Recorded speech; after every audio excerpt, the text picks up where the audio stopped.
Well, let's begin to look at this diagram. You'll notice here we speak of grief and anger as the first result, or the first movement of responding to the frustration of the energy centers.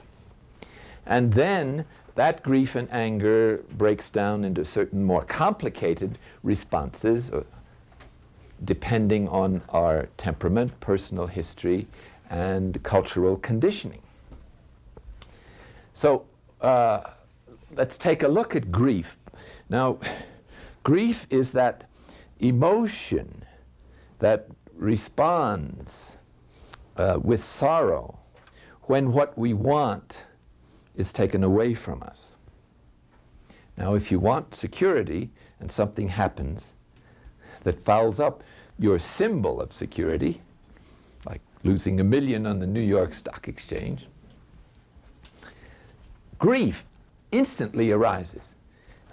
And this is not the wholesome grief that Jesus refers to in mourning, which is the willingness to let go of what you want and to bear the pain for a greater good, namely freedom from something that's harmful, or to enter into a better relationship with what is good. Anger is the more complex emotions, which goes off when the good that we are seeking is difficult to obtain.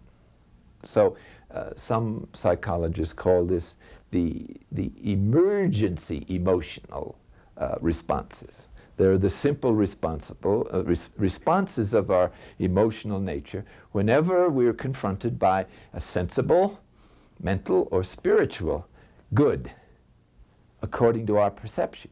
And also, we respond whenever we perceive a sensible, mental, or spiritual evil, or perceive it that way. So that part of our emotional mechanism, called the pleasure appetite, are the simple first movements of our emotions. For instance, love is simply the attraction towards a good, before you think about it or decide whether it really is a good. You know, it's like some food that you like, it's placed on the table, you immediately want to eat it. That's normal. But reason might come in and say, well, this is a fast day, or it might be poisoned or something, and so then you take a second look at it. So that on other levels we can intervene and frustrate the movement of the passion. If something evil is placed on the table we don't like, then we experience aversion. Simple movement away from it, aversion or hate. If the thing is hard to get or isn't immediately present, we experience a desire for it. If it's an evil, we experience a backing off and aversion. We want to get away from it, escape from it. If the good thing that we desired becomes present, you start eating this delicious food, you experience joy. So desire is the soul seeking joy. If the thing was an evil and it gets forced down your throat, then you experience grief. That is the presence of the undesirable or the hated evil. Now, when you desire security as the supreme value of life, any cultural symbol that you demand, need, or expect that is withdrawn is bound to produce instantaneous grief. Now remember, whenever the soul is deeply moved by an emotion, the imagination immediately starts twirling, and you get the commentary. How can they do this to me? How can people be so cruel? How can God forget me? Blah, blah, blah. This, of course, is the Typhon in us going off. The emotional exchange, which was perhaps reasonable in a child of 2, but now I guess you realize you're an adult, and something a little more mature is hoped for, expected. But again, most of us, I would say all of us, come to the age of reason thoroughly under the influence of those things. And so you have to start somewhere, and the spiritual journey begins when you start. Before that, everything else is a show or external ritual or a shell doesn't mean a thing, except insofar as it may be an occasion to hear the message. It's doing something with the message that begins the Christian life, and which Jesus in his parable speaks about as the kingdom. At some point you have to say yes to having the mustard seed sown in your psyche. Okay, so grief is a very frequent experience when our emotional centers are frustrated. And it tells us infallibly, brother or sister, you've got a problem. Any upsetting emotion tells you that you're in trouble. It's not somebody else's problem. It's not the events of life. It's your problem. And you, as a mature human being aiming at full mental egoic consciousness, which is that of a human being, have got to take yourself in hand, take responsibility for those emotions, and change them, and stop blaming other people or events for how you feel. Nobody has to change for us to change except ourselves. And if other people have problems, that's their problem. But if you're upset, you've got a problem, and you'll always have it until you change it. And you can change it. And the effort to change it is what in our Christian tradition is called the practice of virtue. It's as simple as that. Virtue simply is the introduction of reason, balance, moderation into our emotional life, which up till then has been irrational, subhuman, and childish, or infantile, if you prefer. So this, the next emotion that might go off is a little more complex, is apathy. Now, apathy is a pervasive boredom with life or one's community or one's family, the result of a constant recurrence of frustration that has finally gotten to you. And so it's a kind of withdrawal from life, from friendship as hopeless, no good. And someone who suffers this disease might speak this way. I've served this community for 10 years, 20 years. I've given the best of my life to this organization. You've never asked my opinion, or if you did, you never followed it. This is the last straw. I'm going to my room and close the door. I don't want anyone to dare to knock on that door. You go your way, I'm going mine. Leave me alone. Then the bottom line is, to hell with you. Now this is about the most difficult disposition to fix there is. And in a community, it's a disaster. Nobody can talk to this person because they're so hurt, so self-righteous, and they love it. They love that feeling of hurt. It nourishes their sense of domination and satisfaction. And they're so hopeful that their activity will hurt everybody else. And it does. There's almost nothing you can do with that disposition. Apathy is a pervasive opting out of life and hugging one's own little lifestyle and nest for the sake of ever better and better survival on that level. So it's a fixation in human misery. Lust here is not just sexual misbehavior, it's rather the overweening desire for pleasure of a bodily, mental, or spiritual nature as a compensation for the intolerable affronts that people offer by not honoring our unreasonable demands for happiness.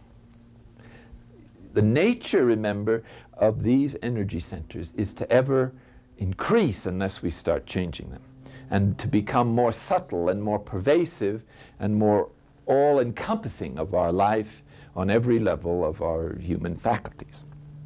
And so the rejection or the grief is now experienced as so intolerable that we must have not only what we want, but a vindictive triumph.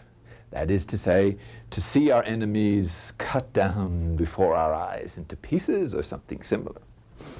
and other attitudes a little less bloodthirsty. But the movement is towards more and more of that stuff. And pride is experienced in two ways. In some people, it's experienced as self-rejection.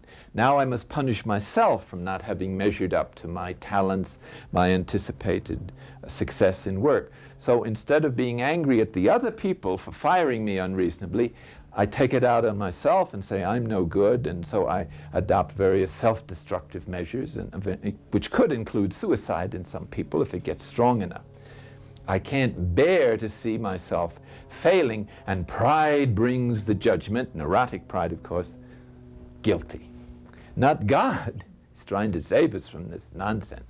But pride always suggests that we're not doing enough, not measuring up to our great potential, not converting the world if that's what we're after, not being the president of this multinational if that's what it is, not being the abbot of this monastery if that's what it is. The false self is the most deceitful of all creatures. It easily adjusts itself to any state of life whatsoever. And so it graciously changes its clothes, its address, the furniture, anything else, as long as you don't ask it to change itself. But I'm sorry to say it does not drop dead upon request. When it hears that we have heard the great call of the gospel to change, and we resolve now to adopt the principles of the gospel, and we're not going to give in to these security trips, these ego trips, these power trips, the emotional centers just say, ha ha ha. Just try it, brother. And then you're in the spiritual combat. Because what you want to do, you can't do. And so you experience with Paul, who describes it magnificently, what I want to do, what my mind approves, I don't do. What I hate doing, what I don't want to do, with my will and good judgment, I find myself doing. And that's the exact description of what happens when you start taking yourself in hand, confronting the fixated emotional patterns of a lifetime, and trying to change them. It's a job, but it can be done. It's not done by pursuing extremes, but by the patient effort to dismantle the emotional centers one by one. Fortunately, if you can determine what the biggest one is in your personal history and work at that, all the others diminish because they're all interrelated. Now we come to anger, which usually is accompanied by the desire for revenge. Now anger is a part of the emotional reaction or appetites that are called the emergency passions. And these are hope and fear and anger and courage and despair. Now, this part of our emotional system is different from the simple movement of the pleasure appetite because it concerns goods that are difficult to obtain. That's what adds the emergency aspect to. Or evils that are hard to avoid. Okay? So when a good that is hard to get arises, you experience hope. When the evil that you fear arises, you experience courage to fight against that.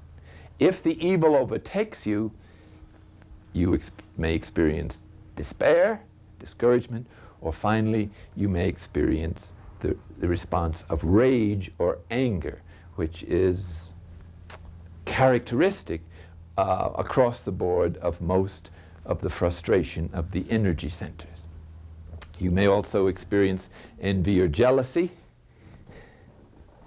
as a particular response to grief or to any one of those other frustrating emotions. Thus, I say once again, the emotional programs for happiness are programs for human misery, because they put you in the situation where day by day they're constantly going to be frustrated by reality, and one will be plunged in upsetting or afflicting or negative emotions again and again and again. This can't be good for your health.